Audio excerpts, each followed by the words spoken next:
Greetings everyone, this is Houston Trong from thetradingedge.org, and here's your weekly market outlook for June the 10th to the 14th, 2019. So, what a big difference 1 week can make. Last week, if you recall, we talked about the trouble that the market was in, and some important levels to be watching for, namely the prior week's highs. And we had talked about it, right? In order for the buyers to wrest control back from the sellers, we need to see some of these prior highs get taken out, and that's exactly what we got this week. So I'm not going to spend a lot of time dissecting this past week's action. I actually carried off we did a open office hours session on Thursday evening where I dissected the price action and talked about the reversal that we had this past week. So if you're interested in that dialogue, then you can find that video on YouTube and on my blog. So this week I'm going to talk more about maybe some of the high-level points of what happened during the week, but focus primarily on what we need to look out for the coming week. Now, there's still a lot of headline risk out there, a lot of economic news on the calendar. So this coming week on Wednesday, we have CPI, we have the jobs claims on Thursday, we have retail sales on Friday. Still, a lot of earnings names, although earnings are kind of quiet on Monday, Tuesday, Wednesday, but a lot of companies are reporting on Thursday and Friday. So definitely continue to check your earnings calendar to understand which stocks are reporting. So we're trading in an interesting environment now, where traders once again are betting or hoping for bad news for the economy, so that the Fed will be forced to cut rates. So everything that's any bad news now is being framed as being good news. So we're working one of those paradigms again, where everything good is bad and bad is good. Just understand the fundamental spectrum we're working in there. So that's it for the macro stuff. Let's launch into the charts, and let's quickly talk about the week that we saw in some of the charts. But more importantly, we're going to focus on what to expect next. So going into the VIX here, I'm not going to get into too much of the machinations that happened during the week, but I think what's important to understand with the VIX is, most importantly here, is that you're trading back in this condition where you're full time from alignment to the downside. So there is our daily chart. Price is trading below the quarterly open. There's your blue line. Below the weekly and monthly open. That's your orange line.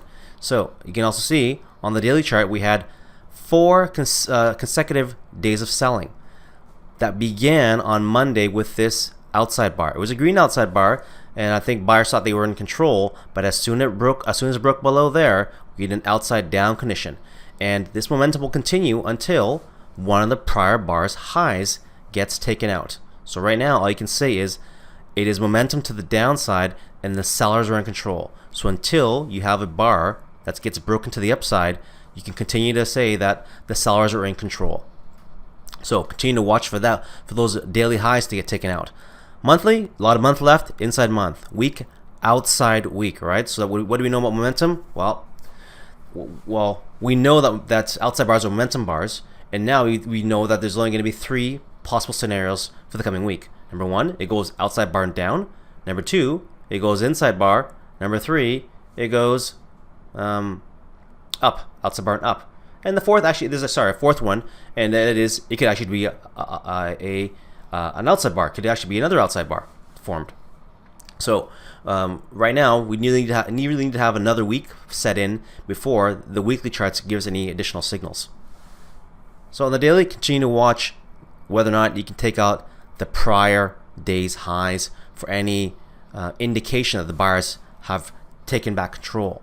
Now on the 4-hour chart, this is what you need to watch out for. You got an inside bar here on the 4-hour, and even though the indices, like the SPY was up 1%, Qs were up 2%, VIX had a green day on Friday, right? So it was up like a 0.75% on Friday, which seems odd. So how can the indices be up 2% and some of them, SPY up 1%, and VIX is also green? I think one way you can probably understand this is that the VIX itself is simply calculation based on the puts and calls at a simple definition. So going into the weekend, perhaps a lot of traders didn't want to go into the weekends unhedged, and so I think we had a lot of put activity, making sure that after the nice run up, this week, that people weren't going to give back a lot of that money. So certainly a lot of put buying activity that happened on Friday that turned the VIX green, and now you simply need to wait and see what happens next, because this inside bar, you want to watch and see how that resolves. Okay, and right now the bias is to the downside on the VIX, right? We've reclaimed that full time frame alignment to the downside status. So until that changes, unless it can reclaim this area here, the bias is back to the downside. Okay, let's talk about SPY. SPY, on the other hand, has flipped, and it's become full time frame alignment to the upside. Not only that, but look at the 3-month chart. This 3-month chart we've been talking about is now back in effect. So we had an inside bar, an up condition. Back in May was a red month, and it pushed price back below that breakout of the inside bar. Now it's June, with the strength we showed back this past week, we're back to trading above the prior quarter's open. So this inside bar up scenario is back in play again. So buyers back in control. Okay, weekly, that's what you got. You got the inside bar reversal on the weekly. Inside bar and down, as I said in last week's video. This looked really bad because you need to see buyers take back control by taking out the prior week's high. And it looked like it wasn't going to be, looked like a difficult task because the magnitude of this bar was close to 3%. How were the buyers going to come back from a 3% down week? And that's how they did it. They came back with a 4.5% up week, right? So very good price action by the buyers to take back control, break above the high of this pivot, and then forcing shorts to cover. Then they're going to go after that pivot. So that's the next pivot in play there. Okay, but what's the next bar, right? This is an outside bar, momentum, possibly. So now you want to see outside, is it outside and up, and then it just needs to keep going, because if momentum runs out, we know it's going to pull back in. So on the SPY chart, the last thing we want to be looking at here is this on the 4-hour chart right there, is we're settling into this condition now where we're starting to do the Bollinger Band walk. And so price at this point, it just needs to keep on going. So as you can see, just from the price action from Tuesday, Wednesday, Thursday, Friday, we've had no lower lows, meaning none of the prior bar's lows have been violated. So this is straight momentum, because you're not having any pullbacks. It's just boom to the upside on the 4-hour chart. So can they continue to push it? But now you're in the Bollinger Bands. If they keep doing it, then they have to keep coming in and buying it. Otherwise, you're going to get a steeper pullback when you run out of that momentum as you get to the Bollinger Bands, because then you're getting a bit stretched. So inside bar, watch on Monday. How do we break this inside bar condition? To the upside or to the downside? Or do we trade sideways? Because we're back above that quarterly open. So what you want to see is, for your buyers, to the strength to continue, and that you want to continue to trade above wherever it opens up on the week. Otherwise, you're going to have time frame conflict. The good thing right now is you have the month down here. It's going to be hard to turn the month red unless it can somehow find its way back down here. In the process, if it does break back down below there, you're going to turn the quarter red again.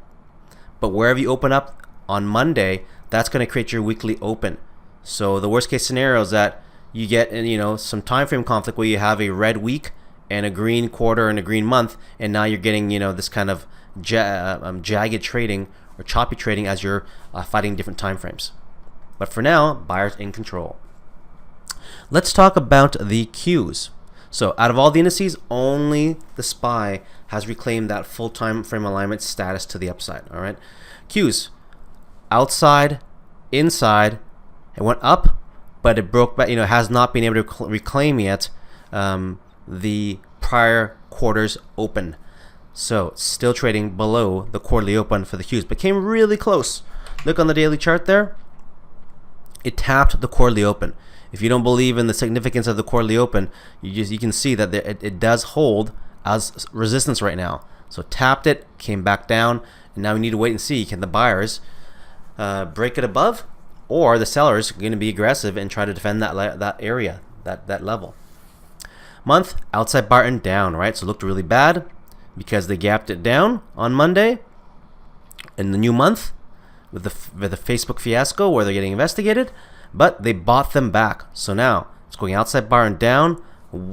the month is not done yet, so we cannot forecast what the next bar is going to be. We want to wait and see what this bar ends up being like for the month of June. We do have this outside bar on the weekly chart, so there you go. There's your outside bar. Now I want to see once again what's the next bar. Does it go outside bar and up, outside bar and down, or outside inside, or outside outside, which would be lots of volatility. Okay, so let's keep going.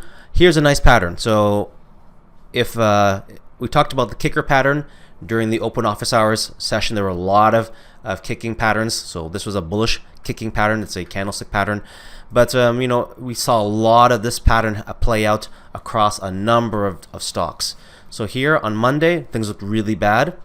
It closed near the bottom, on Monday for the Qs. It was down 2.2%. On Tuesday, we gapped up. So anyone who got short and held their shorts down here on Monday, thinking that they were safe, they gapped up against them right there on Tuesday, and then they've just been short squeezing all of them for the rest of the week until it found resistance there at the quarterly open. Okay, so for Qs, just like the Dow, the SPY, you got that inside bar right there. Inside bar sitting right below the quarterly open, getting right into the Bollinger Bands. So how does it resolve? Watch for that, wait for that, and see how it breaks. Now, onto the Russell. Russell, on the bigger time frame chart, it's still inside of the prior quarter's range. It had gone inside bar and up, cannot continue on. We're back in the range. The month here is setting up for something quite interesting. So here on the Russell, we actually have, unlike the other indices, we never had an inside and up condition. Or excuse me, an outside bar and down condition. We actually have an outside bar and inside condition. So we have a lot of month left, so we can't, there's no point speculating what could happen next because the month isn't closed yet. But right now, that's the interesting thing, right? It hasn't broken below the prior month's range. So Russell, relatively, they're still trading inside month. And if it stays that way, then in June, if it can take out this inside bar, if it is an inside bar and it stays that way, and it can take out one side of the range or the other, that'll make for some very interesting trading. So on the weekly, this is the one index that did not take out the prior week's highs. But that's not necessarily a negative thing. What you do see here, though, is that here, as you said in last week's video, Russell was trading momentum to the downside. Starts right there. Outside bar, down, and down, and down. 4 consecutive red weeks. Then this week is countered by an inside bar, right at that Bollinger Band as we talked about last week. So, and there's our broad information. So now, if the buyers can break above this past week's highs, we're going to climb back up here again. The only issue is that we're still underneath this quarterly open, so there is some time frame conflict. You have the month open down here, the week's going to open up wherever it is going to be open up around here, and then you have the quarterly. So ideally, if you're a buyer, you definitely want to see Russell break through that quarterly open as perhaps it heads back up into the range here. Okay, so one thing to watch out for is that on let's talk about this one. Let's talk about first the daily chart. It was very nice. So here's the situation going into last week. Momentum down, right? We saw that on the weekly chart, but look at the daily chart. It's even the same. Outside bar and down. Here's what happens on Monday. It does not gap down, unlike the other indices, or some of the other indices like the Qs. It actually opens slightly higher, never creates a new low, and as soon as this bar takes out that bar's high, even though it ends up as a doji, as soon as it takes out that bar's high, this becomes a possibility. This meaning they come back up through the range. And that's exactly what happened. So this next day takes out that pivot, and then that takes out that pivot. It's very close. It's not quite there yet. 151.65, 151.51. So there's your pivot that buyers are going to be gunning after this coming week. So on the 4-hour, you do have to watch out though. So you have that inside bar because it was quite slow trading in the afternoon compared to the melt up we had in the morning on Friday. But here's a situation now where you had outside, inside, and down. The buyers countered with an inside bar that broke to the upside. And then the final 4 hours of trading day, you had an inside bar. So if the sellers take control, they're going to go, this is how it's going to happen. They're going to go inside bar reversal, right? So if they blow out or they take out this bar's low, the chance it comes back down through the range again. The only thing working for the buyers, once again, is that you have the time frames kind of working for you. The month is going to be down here. That's the open. The quarter's right there, though. And where do you open up on the week? So it's possible that you might have some time frame conflict, additional time frame conflict if the week is not aligned with one of these other, if price is not aligned with the weekly open. So watch for how the Russell deals with this potential inside bar reversal. Okay, on to the Dow now. So Dow, excuse me. Okay, on the quarterly chart, still in the prior quarter's range. On the monthly chart, nothing significant. Oh, sorry, that's a 1 minute chart. Nothing significant so far. It's a green month, week, green week, and a outside bar, creating an inside bar reversal. Okay, Dow, look at that. A lot of good strength there. That's 5 consecutive green days in a row. Dow had obviously gotten beaten up quite badly in the month of May. So watch out for the Dow here. Also doing the Bollinger Band walk. Got the 4-hour inside bar right there. How do you break? How do you continue going? Which way does it break? And can it crack above that quarterly open right there, right? Acting as potential resistance, sitting right there. Okay. So you can see in the past, once we got, if you recall back in May, once it broke below the quarterly open, that happened. It just fell apart. Now, can they crack it back and above? And then we have the opportunity, the possibility for it to come back up through the range again, ripping out the pivots of all these shorts that got short from up here. So it's a possibility here to come back up there.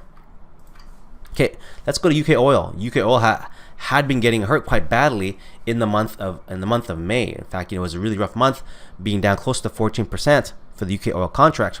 So on the weekly chart, this is what this is kind of what we talked about in last week's video. Outside bar and down, that's momentum. It goes down again, hits the Bollinger Band. This is exactly what we talked about as a possibility. Has bounced back up now. As soon as this high gets taken out, if this high gets taken out, then momentum has left the building, right? That means the buyers have taken back control and they've finally been able to create a higher high. So here now, watch it on Monday. Can you crack above this bar's high? And momentum is effectively out of the building at that point. So that's right here, though, right there on Wednesday. So there's your oil number, okay, and it goes outside bar up and up. So momentum right now is in the buyer's hands. So if you're a short or if you're looking for weakness in this market, you want to see the momentum condition fade by having one of these lows get taken out. But don't get early shorting this thing. The move will not be significant to the downside until one of these lows gets taken out. So you have a bit of a couple scenarios there where you're watching, number one, the weekly high to get taken out, the prior week's high, and number two, you're actually watching to make sure that the prior bar's lows don't get taken out if you're a momentum, if you want to be a buyer. So this has to keep going, otherwise you're going to have a bit of a pullback. Not saying it's going to go back to the lows again, but certainly momentum won't be in place anymore if one of these lows gets taken out. But right now, crude setting up quite nicely. There's your 4-hour chart. On the 4-hour chart, you have your outside inside. So this is another potential setup here to add to the momentum trade, okay, to the upside. So let's take a quick look at XOP, ETF that tracks the oil exploration stocks, and this thing has been getting hammered. Is there any chance this thing can bottom with UKOIL looking like we have momentum buyers stepping to the market? Well, right now, what do we see with XOP? Well, let's zoom in here first. Let's zoom in here on the weekly chart. So on the weekly chart, it's been momentum trading to the downside since this here. That's the beginning of, just going to move this out of the way, since the last week of April. So once it went outside bar and down, it's just been going momentum to the downside ever since, right? And there hasn't been any higher high. Well, this is actually a higher high than that, but it's an outside bar. So then it goes outside bar again to the downside. And here now, look, momentum is waning a bit. If they can take out this bar's high, 2666 on the weekly high there, that means momentum has left the building. And you're trading above the monthly open. That's right there. So if the buyers can find a way to buy back these oil exploration names, crack above the weekly highs, then this has the opportunity, the potential to come back up through the range, as you do have the monthly open in your favor. It's going to be a green month. Even if it's a really tiny green month, it could possibly turn to a bigger green month. And it's starting off already. So there's your inside bar coming back up, and then you have this outside inside on the 4-hour chart that's pushing things, that's tracking upwards. So that's what you want to see for all expiration names. If they can find a bottom here, that's what it's going to look like. Let's talk about bonds. Bonds has had a phenomenal run on the monthly chart, outside, inside, and up. The only issue with bonds is that it's hitting the top of the broadening formation. Now, as I mentioned in last week's video, on the daily chart specifically, it was a momentum condition. So there, we've been talking about this momentum condition over and over again. So it's very easy to understand. Outside bar goes up, up, up. As soon as it breaks below there, momentum has left the building. Okay, that happens right at the beginning. So this is the first day of the month, the first trading day of the month, the 3rd. Then on Tuesday, they break below it. They actually gaps down, traps some people up there. This is what we talked about, right? This is the danger sometimes of chasing highs and pulling momentum into highs, that sometimes the market will just gap down against you. And then how do you get out? And where do you get out? So at this point here, it breaks down and it's come back in now. But the buyers have not let it just break down. So just because momentum leaves the building doesn't necessarily mean it's a trend change. It simply means that you don't have the same kind of aggressive buying activity you had back here, right? This is corrective action. Corrects, buyers buy it back. We'll see if it can go back to those highs again. But for the TLT, this is one of those situations where you just kind of need to wait and see, because right now it's a red month. It was a red week last week, but it hasn't broken down yet. Okay, and there's no real signals telling you which way it's going to go. The best you can do is because it still has time frame. It's time frame conflicted right now. You have it trading below the monthly open, but you're above the quarterly open. Now you really want to see, can it pick a side? Here is something you want to watch that could be significant is, can it take out the prior week's highs? Like we did with the indices last week, right? Can it take out last week's, lows or highs, but lows more importantly, if it's going to do a reversal and it's going to come back through the range, if it's going to do it, it has to begin by taking out that last week's lows. So if the TLT can find a way to come back down here and break below that low that was set on Wednesday, the 5th of June, then we can have a deeper retracement. Okay, that could be the start of something pulling back even deeper. So let's wait and see what happens there. GLD, I'm going to cover GLD again because there's been a lot of people asking me about GLD and whether it's just fine the move for gold. And to be honest, again, I'm just not a big believer in the gold movement because it hasn't been going anywhere. So right now, let's take a look at GLD on the 3-month chart. This is here is the encouraging thing for gold bucks, right? So now on GLD on the 3-month chart, you do have an outside bar. So there's outside bar, meaning the buyers have gotten more aggressive at this point. You still have a lot of quarter left. Well, not a lot of quarter left. You still have, less than a full month left of trading for the quarter end, before the quarter ends. So, we want to be seeing what the next bar is going to be on the 3-month chart for GLD. That will be significant. Okay. But on the month, we have a big green month. That's positive. Again, it's up 2.6% this month. It's up 1.76% the prior month. So all in all, that's up a little bit over 4%. It's nothing to really write home about. Here's a nice sequence though on the weekly on GLD where it goes outside bar and down. As soon as this high gets taken out, they go back up to the ranges, right? So we talk about this pattern all the time, outside bar and down. As soon as you take out that high, they're going to go after that pivot, and then that pivot, and they went after that pivot. And now they're going after that pivot there. Did they get it? 127.21? 127.25 exactly. So there's your broad information, like right there. Slight higher high, and then it creates the broad information. Okay. So that's the situation you're trading right now with GLD. And the 4-hour chart, it's momentum, right? So you're going up, up, up, up, and you got an inside bar there. So maybe on Monday, you want to see how it breaks that condition on Monday. So on the 2-day chart, you'll see it's momentum, right? So you can just see how aggressive the buyers have been with GLD because it is going going up through the Bollinger Bands. So it's doing the Bollinger Band walk now for the, once it broke above the Bollinger Band here. Then again, this is a 2-day chart. So then it did it for two more 2-day moves. So 4 days of going right up into this previous pivot, and they took it out as we showed already on that weekly chart. So continue to watch the highs, right? So if this is the 2-day chart, you do not want to see this low get taken out, because if this low gets taken out, that means momentum has left the building.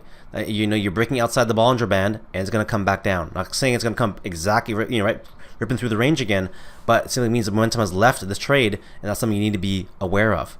Now, I like to instead of trading GLD, I don't mind trading the gold miners because they actually move, especially if you use a symbol like Nugget or JNUG, which is leveraged. Then these things can actually move.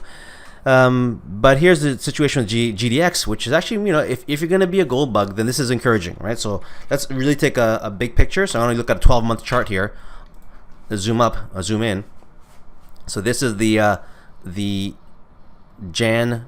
This is a 2016 bar. Huge outside bar, goes inside in 2017, then goes inside bar down, inside bar still in 2019. We're in June now. But this is actually potentially setting up is an inside bar reversal. So if GDX can break above 2486, right? So right way up there, then there's potential for this thing to come back after that in that pivot. That will be what's in play. But still, this is a big macro chart. It's a 12-month chart. So it's going to take some time to, it may not take time to play out, but these levels are still far away. So 2486 being, a trigger that if it triggers on the, on the yearly, you can expect a really, really big move. 2486 is up here. So, this will be January's highs around that area. Okay, so if we can get back up to January's highs, and that's a 3-month chart. 2486, let's put it back in here, right? If we can find a way back up here again, that will trigger that yearly chart. So that would be a significant level to watch. 2486. If we can break above Jan's highs, then gold miners could potentially go a lot higher. Right now, we are doing the Bollinger Band walk though, just like GLD. So there's on GDX on the daily, you're way above the Bollinger Bands, and now you just want to see this thing keep going. Here's a bit of a red flag though, right? So it's going inside bar and up. The day turned red though, so the sellers can break it below here. Friday's lows, it's going to come back in. Again, not saying it's going to retrace back down to these lows again, but certainly that means momentum has left the building. Now let's talk about let's go emerging markets first, because that actually bottomed 2 weeks ago, and then we'll talk about Bitcoin. So emerging markets had looked really bad in May, right? So it looked really bad in May, but right now, what do we see? Inside month, right? So it went outside, up, and back through the range, and now it's inside month.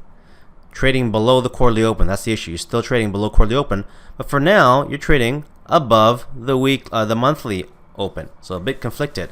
But if you recall, we talked about the week prior, is that the week prior we actually took out that bar's high. So the buyers had wrested control again, and this past week, even with a bit of the carnage that happened on Monday, EM stayed green pretty much all week. So the buyers are in control. So it's very tight trading though. It's very tight. As you can see from that inside month so far, it's very tight trading. So for EM to watch for is this situation here, where on the daily chart, I'll just zoom in here. It went outside and up, then came back down. He had an outside bar here, but look, it went outside down. As soon as that high gets taken out, they're going after that pivot, and they did that. So they took out that pivot and that pivot, and I believe they took out that pivot too.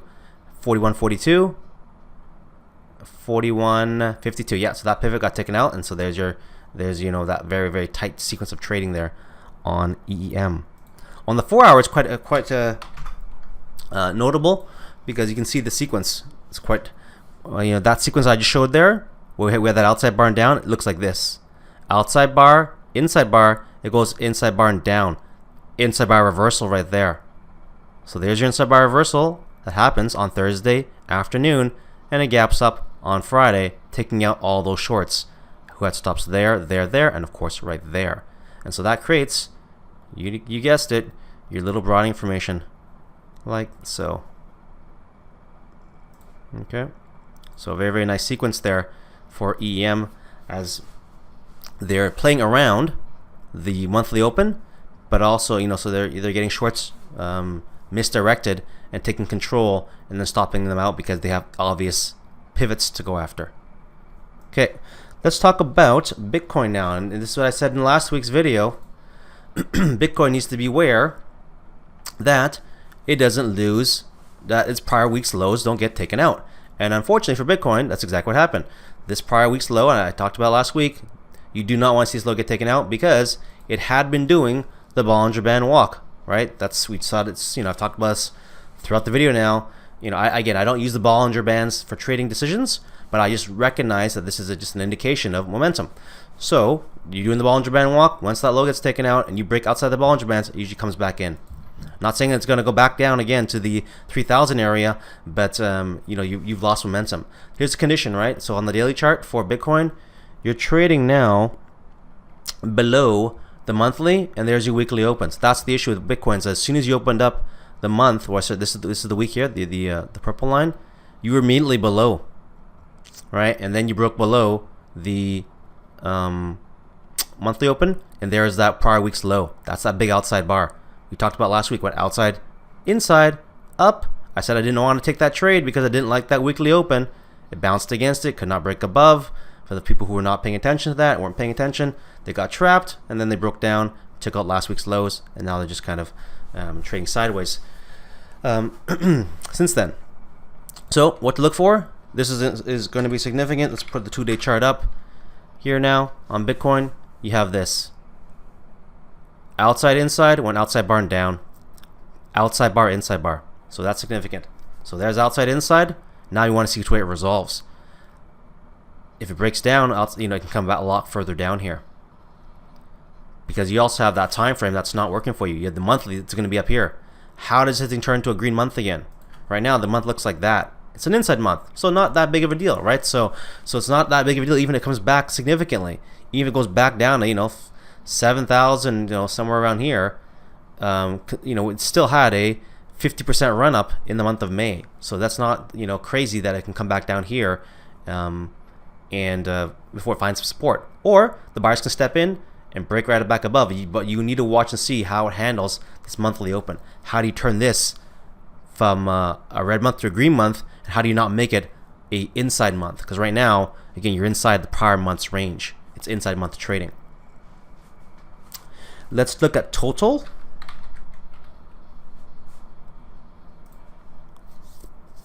Okay, same pattern. Inside month on the monthly chart. Sorry, inside month to begin with. It broke below the prior week's lows on the weekly chart, just like we, you know, talked about in the prior week's video. Watch for that. You did not want to see that low get taken out. It did. Good thing is that it's actually reclaiming it now. So it's actually coming back up. So it's not, you know, it's not breaking down and falling apart. But, you know, the momentum is not there anymore. It's a different kind of trading now. It's a pullback, right? It's a pullback. It's not momentum trading, and that's something you just, you know, you need to be aware of. On the 2-day chart, here's the sequence. Outside and down, and then this high gets taken out. So as soon as that high gets taken out, there's potential now this thing to reclaim this range. So you have an inside bar now, so you want to see how this thing breaks, or that it just trades above this area here. If it can stay above here, you want to see how it reacts to the monthly open.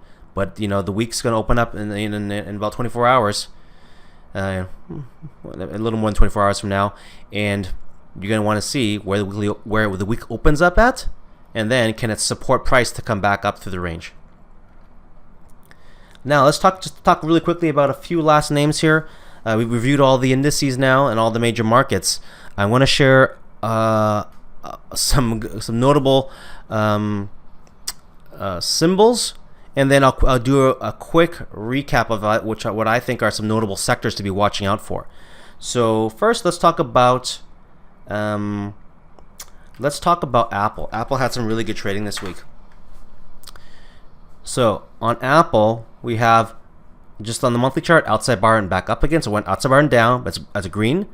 Look at that on the daily. it tested that quarterly open. Could not break above it, but it tested it right to the T, right? So it went bam, hit the quarterly open, and then came back down again. Week is now an outside week, just like we had on all those indices. What do we see for Apple the next week? Because it's inside, it is outside week. Okay, on the daily we saw this already. It went inside bar and down, then basically something like a kicker pattern. Not quite a quick kicker because the open isn't above the prior bar's range, but close enough where we can definitely say that people got trapped in here. People definitely got trapped who got short, who stayed short down there, and then they proceeded to trade against them. So on the 4-hour chart, okay, there's your Bollinger Band walk on Apple as well. So watch out for that, because basically this sequence here went outside bar and down. Here, I'll zoom in. It goes outside bar and down. On Tuesday, they trapped them. So that's the gap I talked about on the daily chart. And it's from this sequence, because it goes outside bar and down. Momentum to the downside. Now, unfortunately, as soon as it gaps up, right, we breaks above that high, momentum's gone. And so now they're going right back through the range. So rip. It took all these guys out. Anyone who got short in this sequence, that's the high there.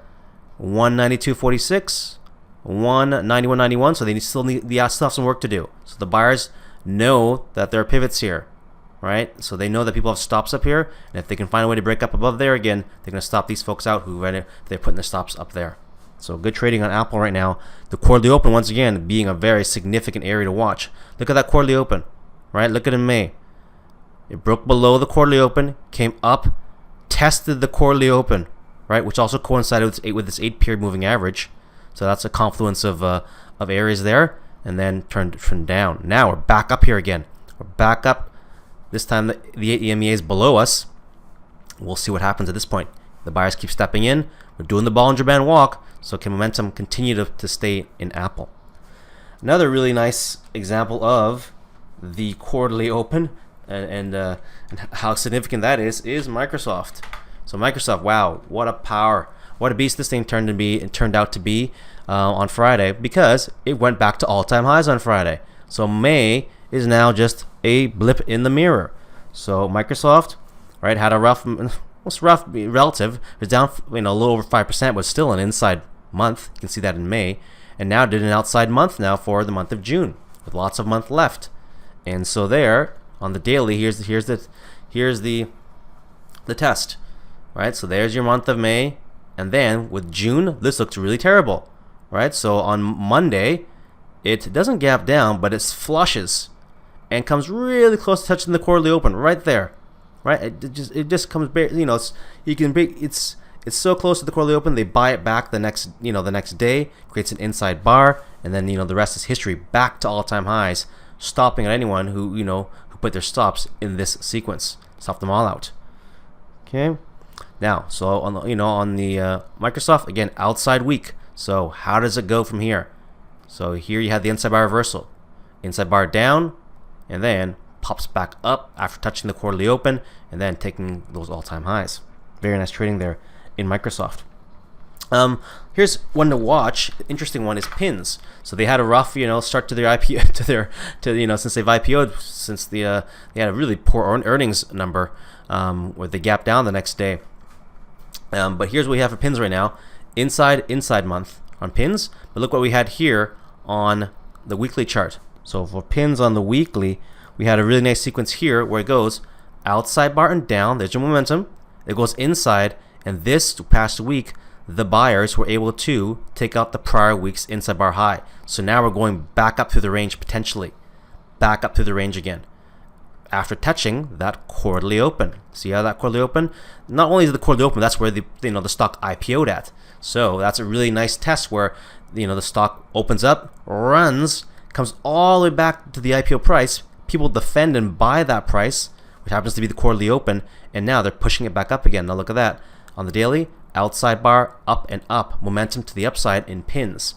So in pins now, again, this is what you can look for, is because the weekly pattern, they can go after that high there, 31.15, because that's a very obvious pivot where people have put their stops. So really, really good potential they're setting up for pins, because right now you're trading at 27.61. A lot of range to go back after. Look at this throughout the week. if you can find a good setup. So let's do a quick now recap of some of the important sectors, and then we'll wrap things up. Actually, before I do that, I have one final name to show. That is Merck. So one sector that's actually looking quite interesting is healthcare. I'll talk about that in a few moments. But Merck being a really prime candidate for what's going to be possible here. So look at Merck. Here we finally have outside, inside, and up for Merck on the monthly chart. Okay, so outside, inside, up on Merck, going at potentially after the all-time highs now. Well, that's all-time highs? Excuse me, not all-time highs, but these yearly highs. It's going back up to 2019 highs. Okay, BAX, another healthcare name. Outside bar and down. Okay, this is a monthly chart. It took out this pivot high last month's May high, right? So May was a tough month for a lot of stocks, but look, it's battled back now, turned the month green, or it's a green month, and they've reclaimed the highs of May. Now they're possibly coming back up and going for April's highs. So very nice trading there for BAX and Merck. So look for those as potential opportunities to come back into April's highs. Now for the sectors, I already mentioned it, so let's just start with healthcare. There's healthcare. Outside bar down. Here's April. May. This was such a bad April that May could not actually break below it. Inside month. And now it's done an inside bar reversal. So there's your inside bar reversal here in June. Came back up. Has taken out May's highs. Now going after that pivot and that pivot. So names like Baxter and Merck will play a role in that if this thing finds its way back up to March's highs. Other sectors that look good. Basic materials looking really good. Right? So they had a horrible May. It was down over 8% in May. But it's fought back. It's got a green month and basically recouped all the losses in May. So for basic material names, May was nothing but a blip. You're back to where you started off, back in the month of April. You're trading slightly above the month of April. Now let's talk about financials. Here's financials. Take a look at that one. It's not that bullish, but what's significant is that it touched that quarterly open. Right, so they defended it right there. Outside and up, came back down, but they defended the quarterly open, and so now they're fighting back up again. Squeeze it back up. Okay, staples. As we're entering this low interest rate environment, we see a rush of traders, of investors, chasing yield. So as bond yields have been going down and down, people are looking for dividend stocks, and they're finding them in the form of consumer staples names. So guys like Walmart, Coke, and, these dividend stocks, these ones who pay good dividends, utilities, and I'll talk about that in a few moments. They've been going after those. So continue to look at staples. Staples here now very close to going back to those all-time highs. There's May, had a minus 3.64% drawdown in May. Boom. June already. We're only 1 week in. It's already up 5.4% and going for those all-time highs. Utilities, I just mentioned it, all-time highs this week. All-time highs for utilities. We got that, and it's outside week and up. So momentum in utilities. They really went after these guys these past few weeks and month. The May again is they could not even close this thing below the quarterly open. So looking strong for utilities as people look for yield. And a last one to share, I think I already did the healthcare, so I think that was the last name. Utilities was the all-time high. And healthcare was the one I showed already, looking like it could potentially do an inside bar reversal that goes back up to the range again. That was the last one. So we went a little long today, but I had a lot of stuff to cover. Once again, be diligent. We're working in an environment now where there's still that headline risk out there, and the charts can change dramatically, quite quickly. So the important thing is you want to make sure you're trading on the right side of price, and that is number one. And number two is just being diligent about taking your stops, because all big losers begin as small losers. So just make sure you remember that old adage. Okay, so I hope you have a good trading week. Happy trading.